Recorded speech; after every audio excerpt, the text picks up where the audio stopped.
Luciano, o título da sua tese é Interpretação Musical como Hermenêutica da Música, um ensaio sobre performance. O que você estudou exatamente na sua pesquisa de doutorado, Luciano? Rodrigo, um prazer estar no seu programa. O assunto é um pouco espinhoso, né?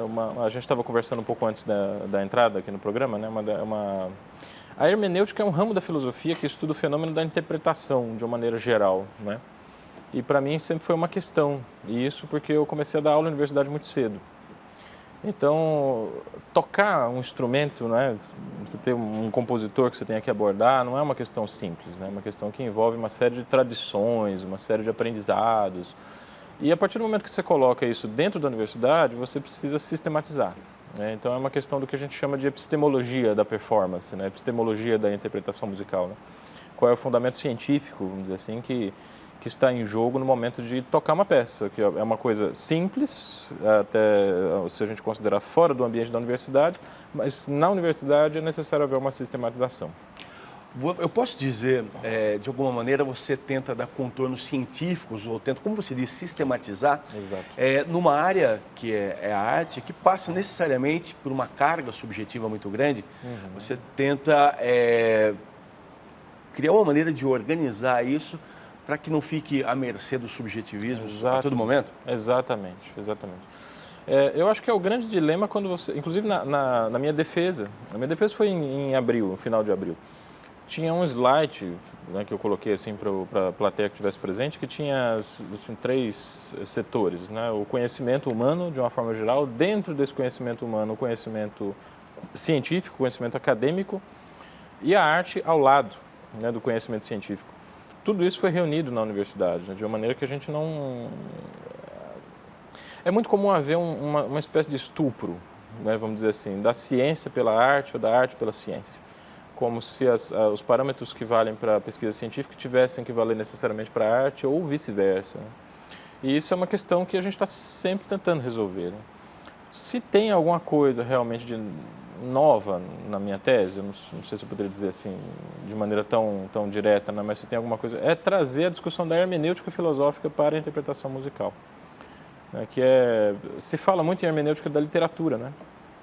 Se fala muito em hermenêutica de textos jurídicos, se fala muito de hermenêutica de textos sagrados, né? A hermenêutica nasceu na Idade Média como uma técnica de interpretação de textos sagrados, mas um ramo da atividade acadêmica que se chama interpretação musical nunca ter lançado seus olhos para a hermenêutica é um pouco estranho, né? Eu tentei averiguar isso daí de uma forma um pouco mais detalhada. O principal autor que eu utilizei foi o Gadamer. Há vários autores que a gente poderia se reportar, inclusive em língua portuguesa, né? Autores assim, muito importantes para esse tema. Mas o Gadamer eu achei que pudesse esclarecer um pouco melhor. Ele tem até um livro chamado A Hermenêutica da Obra de Arte. Olha como se encaixa como uma luva, né, para essa investigação. A hermenêutica, eu acho que ajuda a pensar, quando a gente pensa na origem dela, com Deus Hermes, e há uma derivação que vai tanto para hermético quanto para hermenêutica. Exatamente.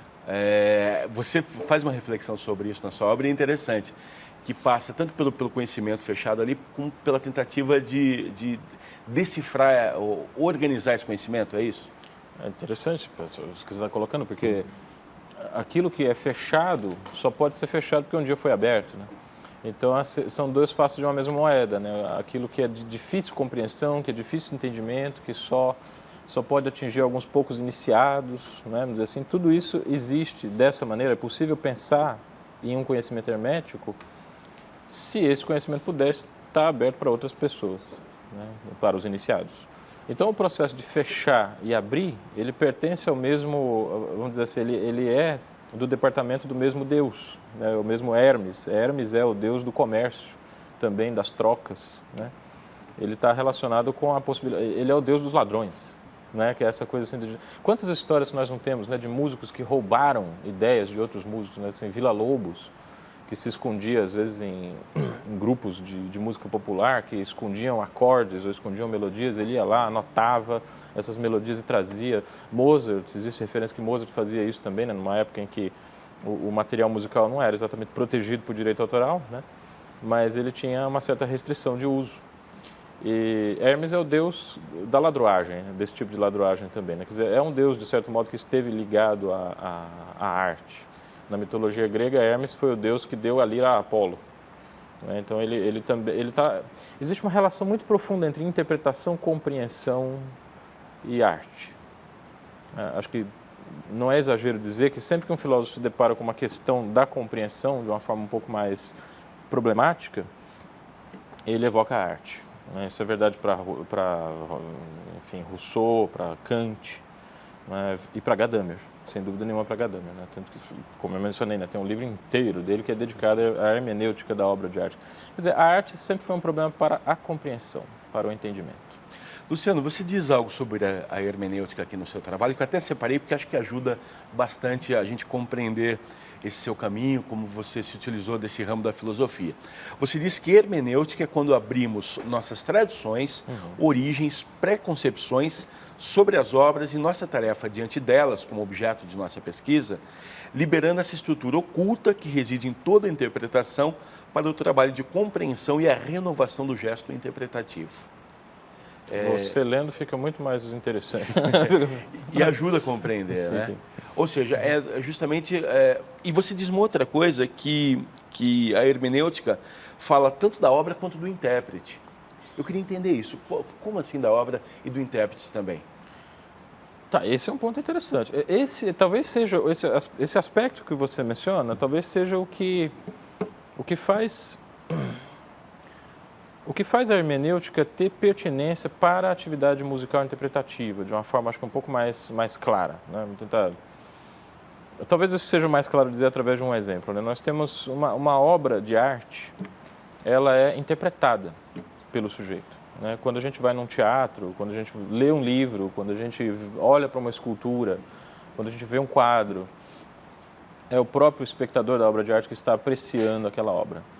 No caso da música, existe uma dificuldade maior, que nós precisamos de um outro artista que vai ser o intermediário entre a obra e o espectador. Então, esse artista que a gente chama de performer, aliás, na minha defesa teve não uma briga exatamente, mas me avisaram de uma discussão muito grande que estava havendo em cima desse termo exatamente, performer, o performer.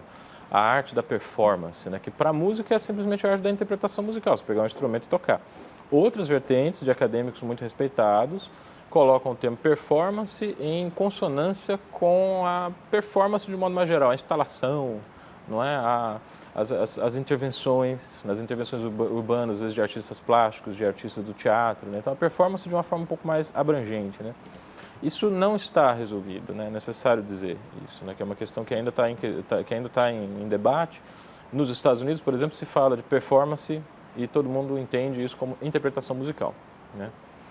Então, assim, a questão que você colocou precisa chamar para o debate exatamente essa figura, a figura do intérprete, que é aquele cara que tem diante de si uma partitura.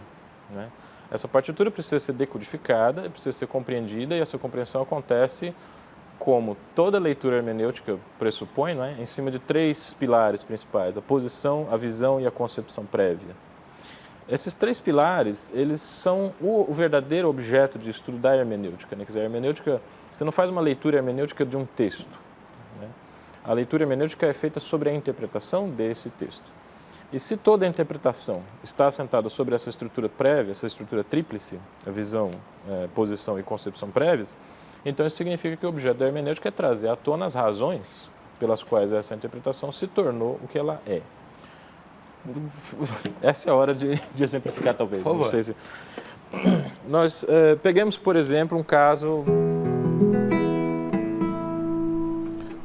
de um prelúdio de Francisco Tárrega, que é um compositor muito importante para os violonistas. Francisco Tárrega é um grande compositor, que a trajetória dele precisa ser analisada com vistas a uma análise, inclusive, social, histórica da música e das possibilidades que ele tinha de constituir a sua carreira sendo um violonista.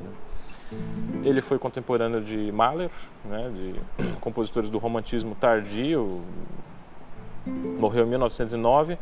Então, ele estava numa esfera social da música que talvez ele não tivesse tanto poder de penetração nas altas esferas sociais em que a música é cultivada.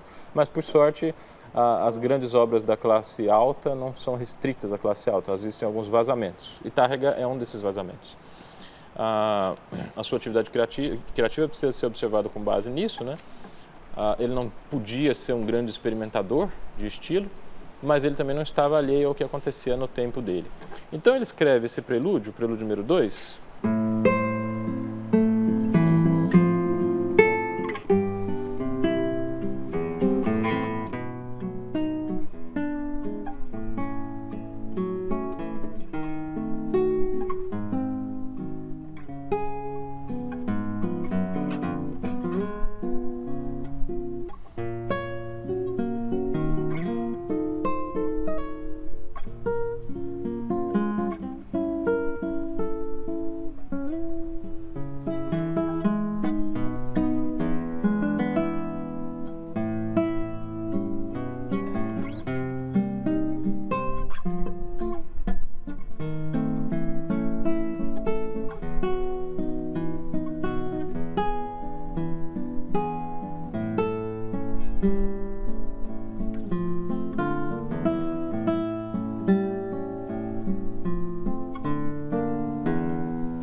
que é uma peça, vamos dizer assim, pós-romântica, quase pós-romântica, que é uma coisa muito difícil de ver na estética de Tárrega, que ele é restrito às ideias musicais mais diretas, mais ordenadas, da ópera, que era um estilo para o grande público, né? Mas, assim, correndo o risco de ser um pouco técnico, Rodrigo, se estiver sendo, você me avisa, você me corta, tá? Mas é um prelúdio que não tem uma tonalidade muito bem definida. Ele começa claramente em Lá menor, mas ele transforma esse Lá maior num Fá maior. Fá maior como subdominante, dominante, Dó maior. Né? Quer dizer, não é a regra, vamos dizer assim, a regra da composição da época dele previa que você precisa começar uma peça numa tonalidade, caminhar para os graus principais e voltar a essa tonalidade, né? Para você definir, não, estamos em Lá maior. O Tárrega se recusa a isso, ele parte da tonalidade principal, um acorde aproximado, e aí ele estabelece esse acorde, é um acorde que está num pivô entre a tonalidade de Lá maior e Dó maior, né? Esse é um caso assim, no primeiro compasso, né? A peça começa assim. Ao longo da peça inteira isso vai acontecer, né? Estamos em Dó maior, esse Dó maior vai se transformar numa cadência frígia para Si maior, quer dizer, Lá maior, a primeira cadência é Lá maior, quer dizer, ele foge da tonalidade principal, né? Ora, como é que o intérprete se posiciona diante disso, né? Há duas maneiras principais de pensar a interpretação dessa peça seria, uma delas a mais evidente, seria destacar a melodia e esconder o resto, esconder todo o acompanhamento, né? Mas o acompanhamento acontece em coisas importantes, coisas interessantes, então existe uma outra corrente interpretativa que propõe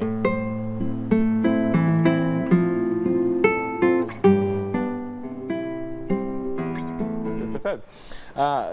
Jogar para fora, quer dizer, deixar ser mais ouvido a parte que é a verdadeira condutora da tonalidade, né? Quer dizer, isso não está na partitura. Tárrega dá algumas indicações, mas isso não existe nada que obrigue o intérprete a um caminho determinado. E onde estão essas indicações que não estão na partitura? É quando você vai olhar para a vida, para o ambiente social, para a biografia, talvez, ou a interpretação biográfica que se faça dele, tudo isso entra nessa interpretação? Tudo. Visão, posição e concepção prévias, né? A escolha que eu faço está ancorada nesses três pilares, né? Posição é aquilo de onde eu parto, né? A história, a minha história de vida, as músicas que eu ouvi, eu como intérprete, né? Qual é a referência violonística que eu tenho, né? A visão é aquilo que é visado, né? A visão, ela tem essa palavra, né? Ela tem um jogo um pouco com aquilo que está no futuro. Então, o que eu quero atingir, né? Com uma determinada interpretação musical. E a concepção é auto-evidente, né? Aquilo que eu imagino que é, aquilo que eu penso que é essa obra. Quando a gente pega, por exemplo, um intérprete como Segovia, né? O grande André Segovia, não é um intérprete tão bem apreciado por uma corrente moderna de intérpretes, mas porque as interpretações de Segovia eram planejadas para uma sala gigantesca, sem microfone. A carreira dele se consolidou numa época que não havia possibilidade de amplificação. Então, provavelmente a ideia dele seria mais essa mesmo, jogar fora tudo, né? Jogar tudo para fora, né?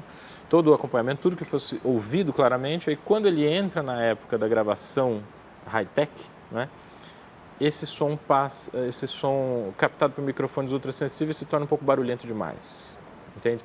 E aí é muito fácil a gente julgar um intérprete pelas gravações que ele deixou, sendo que o que ele visava não era aquilo.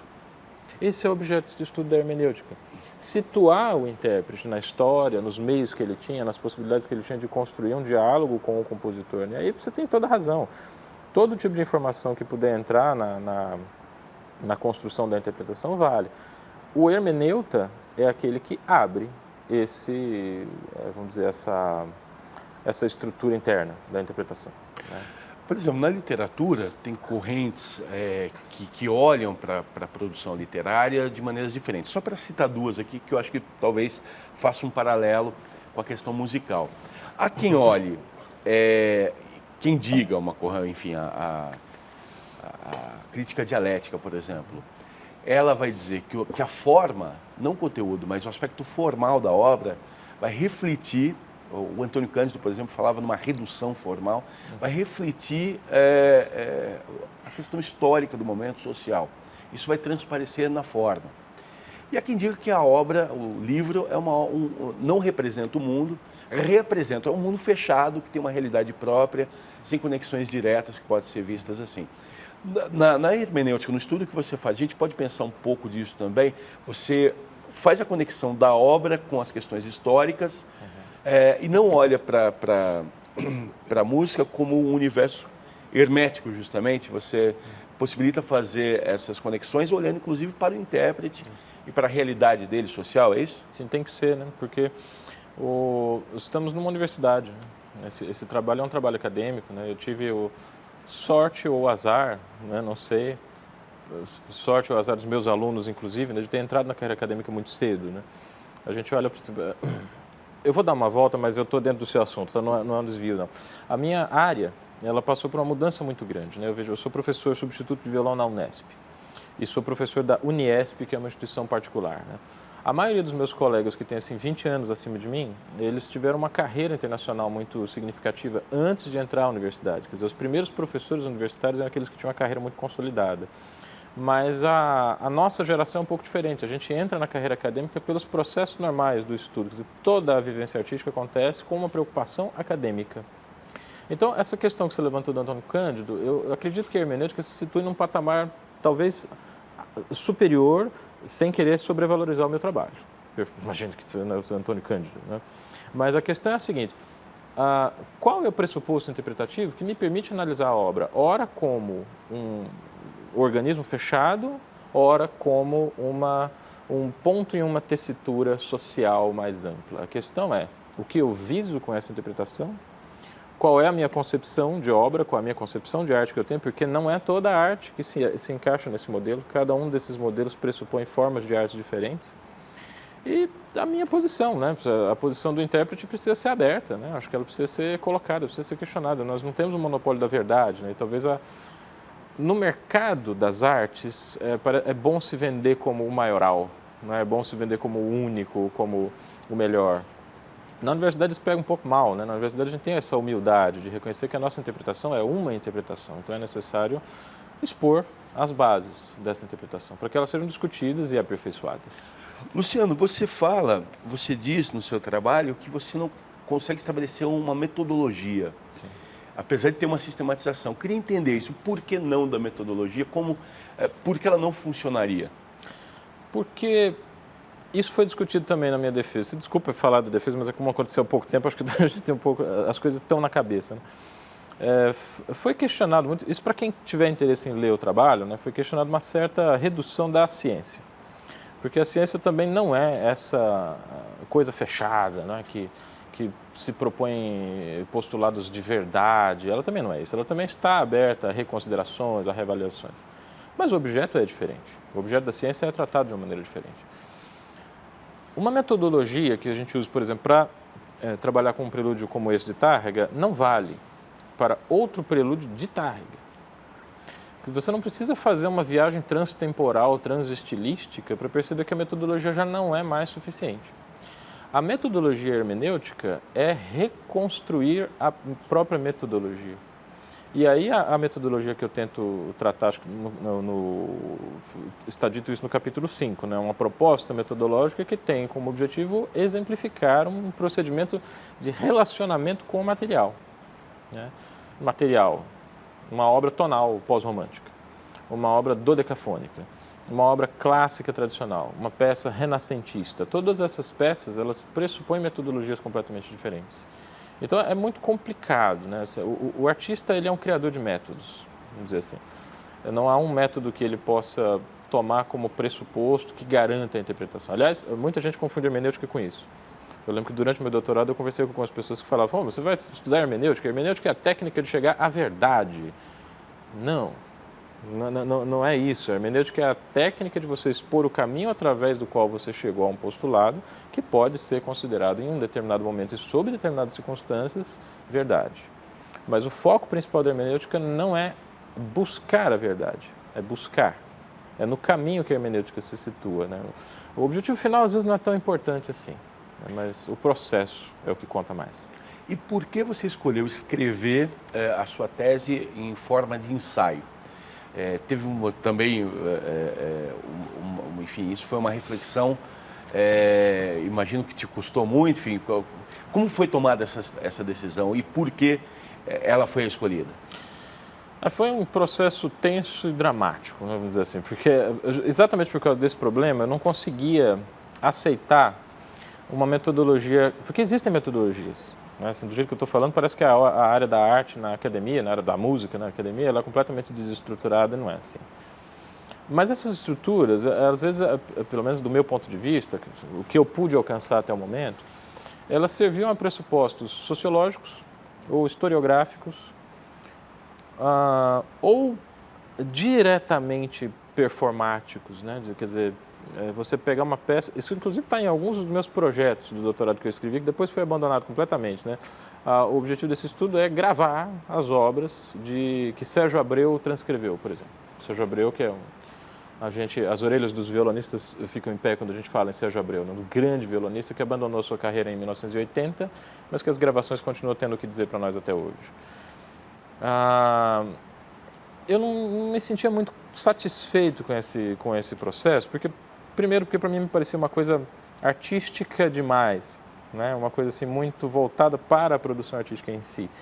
E eu me perguntava, será que isso vai ter utilidade no momento que eu sair de um estúdio de gravação ou sair de um palco e voltar para a sala de aula, que é onde eu preciso ter bem afiadas as ferramentas de persuasão, de convencimento, de discussão, de debate e de enfraquecimento, inclusive, das minhas próprias posições. Porque o professor é frágil, apesar de ser a figura de autoridade em sala de aula, que deve ser respeitada, né? Mas a gente precisa saber o momento de retroagir e falar, não, isso que o aluno está colocando é importante, isso tem que ser aproveitado, né? É muito difícil preparar uma metodologia que vise a sua própria desconstrução, né? E aí, numa disciplina do teatro que eu frequentava, exatamente em busca de metodologia, eu frequentei 2 disciplinas de metodologia durante o meu doutorado, uma nas artes plásticas e uma nas artes cênicas. Surgiu essa boia de salvação, vamos dizer assim, o ensaio, né? Por que o ensaio me pareceu mais adequado? Porque ele acompanha essa potencialidade fluida, não é, do processo hermenêutico.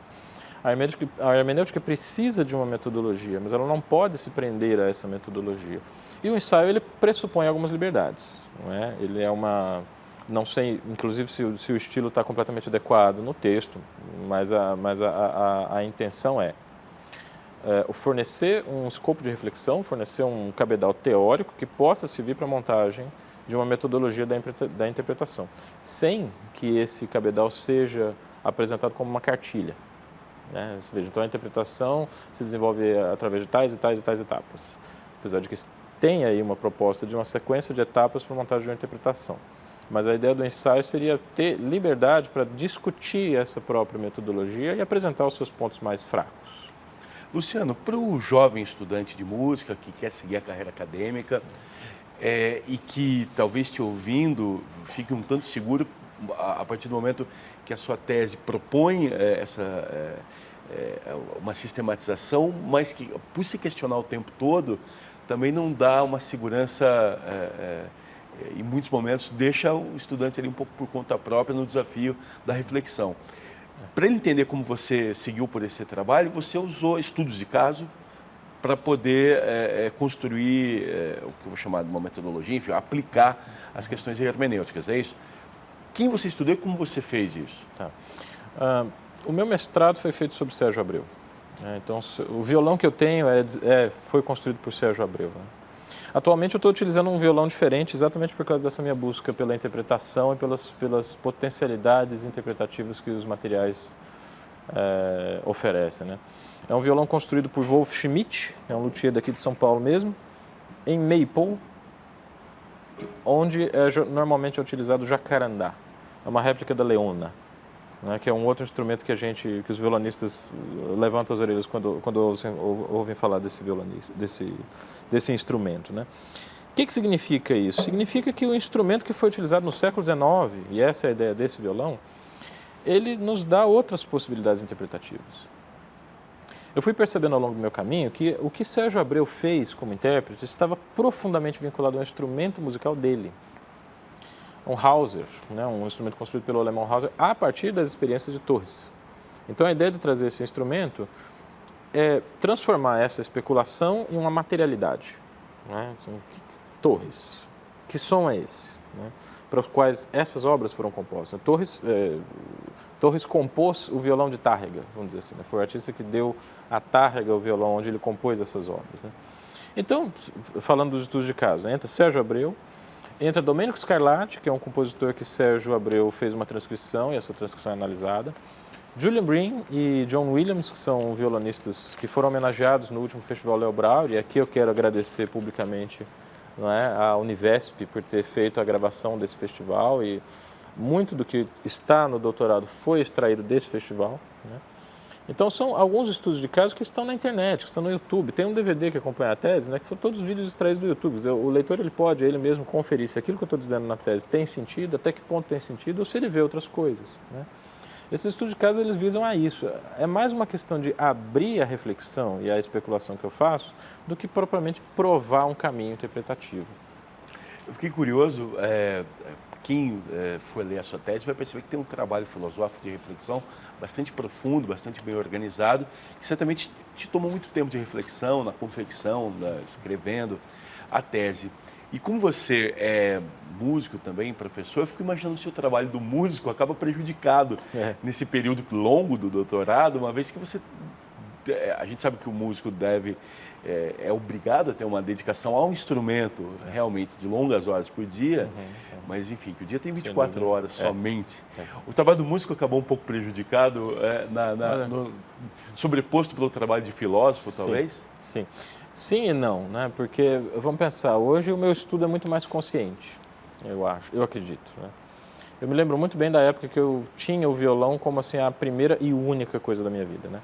Era uma coisa muito mais de seguir a tradição interpretativa, era um processo quase que, eu não posso dizer às cegas, em respeito aos meus professores, né? Que eu tive a sorte de ter grandes professores na minha carreira, desde o início, na formação, a professora Maria das Graças, né?